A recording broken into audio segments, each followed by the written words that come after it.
How does the quality compare with what you used to import? So there is always a quality control processes. We have been indigenizing so many things in the past. For example, if you look at materials, most of the materials you use here are all Indian origin from Indian companies, and they are on par with the world. For example, I'll tell you, electrical cable which are used for wiring, they used to be imported. All spacecraft cables are used to. So today we don't import anything.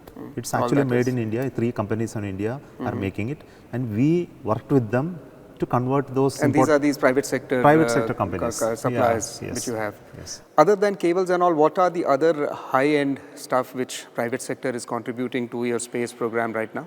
So many are there. For example, in terms of devices, packaged devices like gallium arsenide devices, memories, passive components, electronics, capacitors, resistors, PC cards. They are being made. They are all being made here.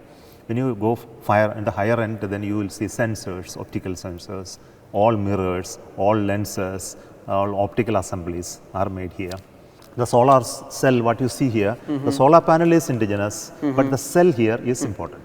Cell is still not made in India. What kind of power does it generate with this solar panel once it gets the full sunlight? See here, it depends on the orientation. It has 3 sides solar panels are there, but sunlight will fall only on this face in the nominal location. So it generates almost 1.4 kilowatt of power. And how much fuel do you still have remaining in your... Our estimate is that after the landing process, hope process, etc., around 90 kilogram of fuel is left, which could be enough to do some more interesting maneuvers. So those maneuvers are actually going to happen. Let's hope. But there are many challenges, I must admit that.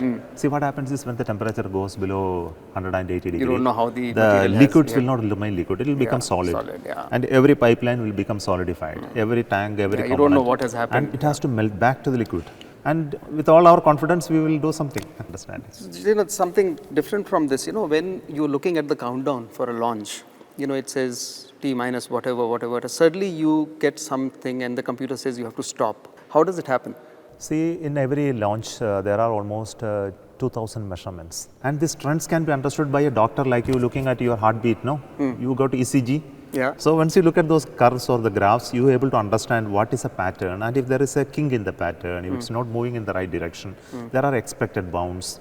So there are 2 ways of finding out. One is through the heuristic way of finding out. Through my expertise, I can find out. Second method is you can train a computer to do it. Correct. So we train a computer algorithm we call the automatic launch sequence, and that will check all the parameters. And when some parameters are out of bound, then it will immediately check some other thing to verify whether this out of bound is right or it's a fictitious. Something can go wrong with the sensor. So to validate, there are other checks. So we call it triple modular redundancy, which will decide whether something need to be stopped or not be stopped.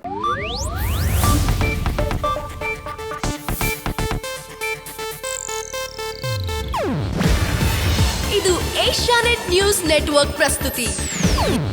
ನೀವು ನೋಡ್ತಿದ್ದೀರಾ Asianet ಸುವರ್ಣ news.